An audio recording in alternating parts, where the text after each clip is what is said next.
মনোপুর গ্রামে বাস করত এক বুড়ো এবং এক বুড়ি। হঠাৎ বুড়ির পাটা ল্যাংড়া হয়ে যায়। অনেক হাকিম বৈদ্য দেখিয়ে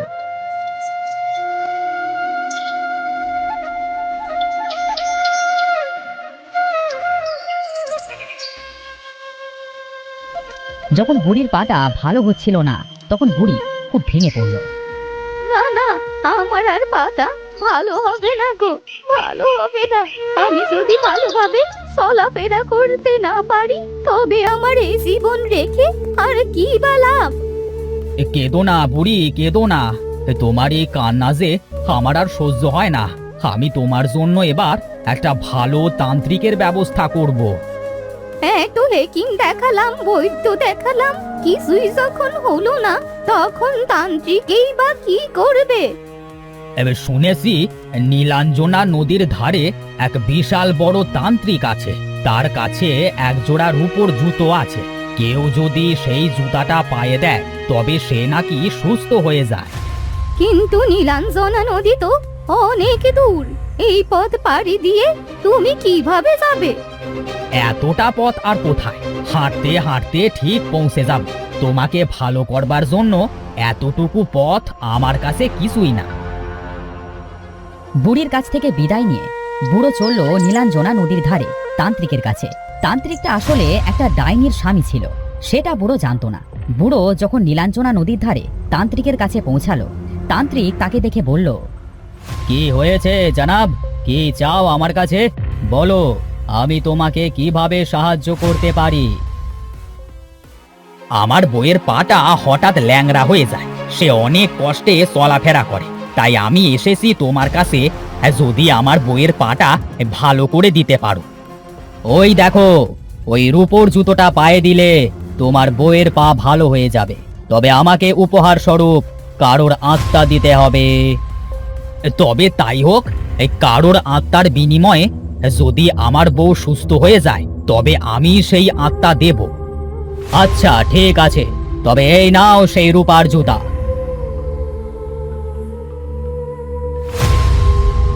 এবার তোমার আত্মাটা আমাকে দাও। হ্যাঁ, আমারও একটা শর্ত আছে। বলো, তোমার কি শর্ত? আমি এখান থেকে চলে যাবার পরে এই জুতাটা আমার বউয়ের কাছে দেবার পরে তুমি আমার আত্মাটা নিও, কেমন? আচ্ছা ঠিক আছে, তবে তাই হবে। বুড়ো রূপোর জুতোটা নিয়ে বাড়ি ফিরে এলো। বাড়ি ফিরে এসে সে বুড়ির কাছে রূপোর জুতোটা দিয়ে বলল, এটা জাদুর রূপার জুতা। আমার আত্মার বিনিময়ে তান্ত্রিকের কাছ থেকে নিয়ে এসে এই জুতাটা পায়ে দিলে তুমি সুস্থ হয়ে যাবে। বুড়ো একথা বলে সেখানেই মাথা ঘুরে পড়ে গেল।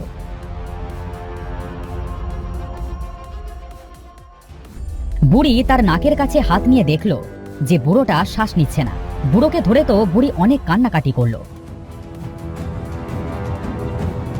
সে বুড়োর দেওয়া জুতোটা পায়ে দিয়ে দেখল যে তার পাটা তখনও ভালো হয়নি। ওই হতচ্ছাড়াটা আমার স্বামীর সাথে এত বড় বেইমানি করলো, এর শাস্তি যে ওকে পেতেই হবে। আমি ওই হতচ্ছাড়ার কাছে গিয়ে জিজ্ঞেস করব, কেন সে আমার স্বামীর সাথে এত বড় বেইমানি করলো। বুড়ি তার ল্যাংড়া পা নিয়ে সেই নীলাঞ্জনা নদীর ধারে তান্ত্রিকের বাড়ির উদ্দেশ্যে রওনা দিল। সে তার ল্যাংড়া পা নিয়ে একবার হেঁটে একবার বসে এভাবে কিছুটা পথ পাড়ি দিল। তার পায়ে অনেক ব্যথা অনুভব করবার জন্য একটা গাছের নিচে বসলো। হঠাৎ গাছ থেকে একটা ডাইনি বুড়ি নিচে নেমে এসে বলল, বিপদ, খুবই বিপদ। ওই শয়তান অসাধু তান্ত্রিক তোমার স্বামীর আত্মা তার রূপোর জুতোয় বন্দি করেছে। ডাইনি বুড়ি, তা তুমি কি করে জানো আমার স্বামীর কথা? আমিও যে তোমার মতোই বিপদে পড়েছি। ওই তান্ত্রিক বুড়োটা আমার স্বামী। সে আমার থেকে সব শক্তি ধোঁকা দিয়ে কেড়ে নিয়েছে। তান্ত্রিকটা তো এই রূপোর জুতার বিনিময়ে আমার স্বামীর আত্মাটা কেড়ে নিল, কিন্তু জুতোটা তো নকল। এখন আমি কি করব? তুমি কেঁদো না, তান্ত্রিকের আস্তানায় সেই নকল রূপার জুতাটার ভেতরে কাচের কৌটোয় একটা প্রজাপতি দেখতে পাবে। ওই প্রজাপতিটা মারলেই তান্ত্রিকটা মারা যাবে, আর তোমার স্বামীর দেহে তার আত্মা ফিরে পাবে। কিন্তু ওই রূপোর জুতোটা কি আমি আর পাবো না? আমি যে আমার এই ল্যাংড়া পাটা ভালো করতে চাই। তান্ত্রিক মারা গেলে জুতোটা তখন তুমি পায়ে দিও, দেখবে তোমার ল্যাংড়া পা ভালো হয়ে যাবে, আর জুতোটাকে তুমি যা বলবে তাই শুনবে। আমার যতই কষ্ট হোক না কেন, যে কোনো উপায়ে ওই তান্ত্রিকের কাছে যে আমাকে পৌঁছতেই হবে। তোমাকে দেবার মতো আমার কাছে আর কিছুই নেই, তবে এই বিষাক্ত তীরটা তোমার কাছে রাখো। এটা তান্ত্রিকের গায়ে মারলে কিছু সময়ের জন্যে অজ্ঞান হয়ে থাকবে, তখন তুমি তোমার কাজটা পূরণ করতে পারবে।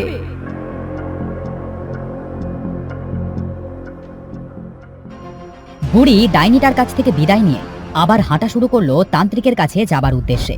এদিকে তান্ত্রিক বুড়োর আত্মাটা পেয়ে খুশি হয়ে বলল, এবার আমি হব এই পৃথিবীর শ্রেষ্ঠ অমর তান্ত্রিক। আমি ডাইনির সব শক্তি নিয়েছি, দরকার ছিল আর একটা জীবন্ত আত্মা, সেটাও পেয়ে গেছি। আর কি চাই আমার? এমন সময় বুড়ি এসে সেখানে পৌঁছালো। তান্ত্রিকের কথা শুনে বলল, শয়তান হতচ্ছাড়া তান্ত্রিক, তুই আমার স্বামীকে ঠকিয়েছিস। তোর এই অসৎ উদ্দেশ্য কোনোদিনও পূর্ণ হবে না। পূর্ণ তো হয়েই গেছে, আর কিছু সময়ের অপেক্ষা বাকি। এরপরে আমি হব পৃথিবীর শ্রেষ্ঠ অমর তান্ত্রিক। এই পৃথিবী আমার হাতের মুঠোয় আনবো, শুভ শক্তির বিনাশ ঘটিয়ে অশুভ শক্তিকে নিমন্ত্রণ করে। শয়তান তান্ত্রিক, আমার স্বামীর আত্মা ফিরিয়ে দে বলছি, না হলে তোর আজ ঘোর বিপদ আছে। ল্যাংড়া বুড়ি, ভালোভাবে তো নিজেই হাঁটতে পারিস না, তুই আর আমার এমন কি বিপদ ঘটাবি? দাঁড়া, তোকে দেখাচ্ছি মজা। আমাকে ল্যাংড়া বলা? আমার বুড়ো তাই কোনোদিনও আমায় ল্যাংড়া বলেনি, আর তুই কি না আমায় ল্যাংড়া বললি? একথা বলে বুড়ি তার হাতে থাকা বিষাক্ত তীরটা তান্ত্রিকের গায়ে ছুঁড়ে মারল। তান্ত্রিক সাথে সাথে সেখানেই জ্ঞান হারালো। যত তাড়াতাড়ি সম্ভব সেই জুতোটা আমায় খুঁজে বের করতেই হবে।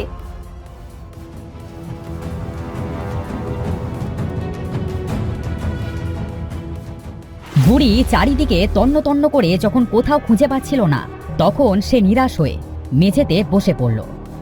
আমি কি আমার বুড়োর আত্মাটা ফিরিয়ে দিতে পারবো না? কোথায় খুঁজবো সেই রূপোর জুতা? হায় আল্লাহ, সাহায্য করো আমায়। এমন সময় বুড়ি দেখল তান্ত্রিকের টেবিলের নিচে একজোড়া রূপার জুতা চিকচিক করছে। বুড়ি সেখান থেকে উঠে গিয়ে জুতার ভেতর থেকে কৌটাটা নিয়ে প্রজাপতিটাকে মেরে ফেলল। ডাইনির কথা অনুযায়ী আমি তো তান্ত্রিককে মেরে ফেললাম। নিশ্চয়ই আমার বুড়োর দেহে তাহলে প্রাণ ফিরে এসেছে। আমাকে এখনই বাড়ি ফিরে যেতে হবে। বুড়ি সেই রূপার জুতাটা পায়ে দিল। পায়ে দেবার সাথে সাথেই তার ল্যাংড়া পাটা ঠিক হয়ে গেল। এই তো, আমার পা তো ঠিক হয়ে গেছে, আমি ভালো হয়ে গেছি। জুতা, তুই আমাকে বাড়িতে নিয়ে চল। বুড়ি একথা বলবার সাথে সাথে জুতোটা তাকে উড়িয়ে নিয়ে বুড়ির বাড়ি গিয়ে থামল। বুড়ি ঘরের ভেতর গিয়ে দেখল বুড়ার দেহে তার আত্মা ফিরে এসেছে। ওগো, তুমি সুস্থ হয়ে গেছো? তুমি এখন ঠিক হয়ে গেছো তো? শয়তান তান্ত্রিককে উত্তম শিক্ষা দিয়ে এসেছি। আমি আবার ঠিক হলাম কি করে? আর তুমি তান্ত্রিককে কি করেছো? বুড়ি তখন সব ঘটনা বুড়ার সাথে খুলে বলল। সব শুনে বুড়া বলল, বাহ বুড়ি বাহ, এই তোমার মাথায় তো দেখছি বেশ বুদ্ধি আছে। এই শয়তান তান্ত্রিককেও মারলে, আবার জুতাটাও নিয়ে এলে। যেমন কর্ম ঠিক তেমনি ফল, ওর এটাই পাওনা ছিল। এখন থেকে আমরা এই রূপোর জুতো নিয়ে সুখে শান্তিতে দিন কাটাবো, বুঝেছ? হে, আমার আর কিচ্ছু দরকার নাই বুড়ি। হ্যাঁ, তুমি সুস্থ হয়েছো, এতেই আমি অনেক খুশি। এরপর বুড়া ও বুড়ি তাদের সেই রূপার জুতা নিয়ে সুখে শান্তিতে দিন কাটাতে